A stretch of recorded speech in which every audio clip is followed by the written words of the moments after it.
beynindən super maşın kimi necə istifadə edə bilərsən? Necə edə bilərsən ki, beynin sənə çoxlu fantastik ideyalar versin? Gəl mən sənə bir sirrimi deyim. Deməli, yəqin ki, bilirsən ki, insan beyni həqiqətlə yalanı çox da ayıra bilmir. Yəni sən beynində nəyisə xəyal eləsən, beynin ona demək olar ki, 80% inanır. Mən necə edirəm? Beynimdə iki həqiqət yaradıram ki, arada fərq olsun. Necə edirəm bunu? Vizualizasiya etməklə. Deyək ki, mən indi real olaraq bu yerdəyəm və gözüm hansısa hədəfdədir və onu vizualizasiya etdim. Nə baş verir beynimdə? İki reallıq yarandı. Biri mövcud reallıq, biri də ki, mənim xəyalımdakı reallıq. Beynim bunu ikisinə inandı da.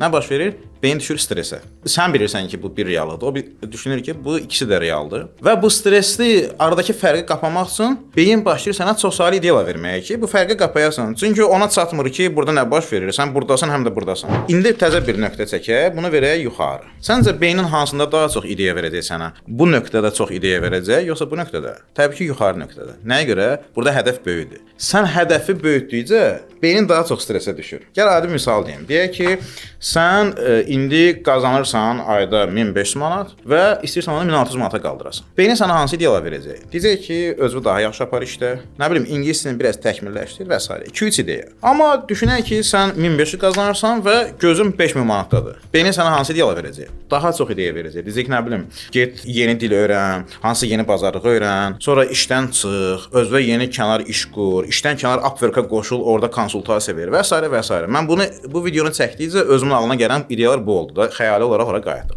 Ona görə də insanın kiçik hədəflə yaşamağı axmaqlıqdır. O beyninə xəyanətdir, beyni öldürməkdir. Sən nə qədər kiçik düşünürsənsə, beynin sənə o qədər az ideya verir, səndən küsür. Səndən nə qədər böyük düşünürsənsə, böyük ideyalarla, arada fərq böyüyür. İki reallıq yaranır və bu reallığı doldurmaq üçün beynin sənə super fantastik ideyalar verir. Elə ona görə də böyük insanların, dahilərin ideyalarla yaşamağının, onlara belə ideyaların gəlməyinin əsas səbəblərindən biri də bu aradakı fərqi bilərəkdən və ya bilməyərəkdən uzatmaqlarıdır və sən bunu vizualizasiya ilə rahat edə bilərsən.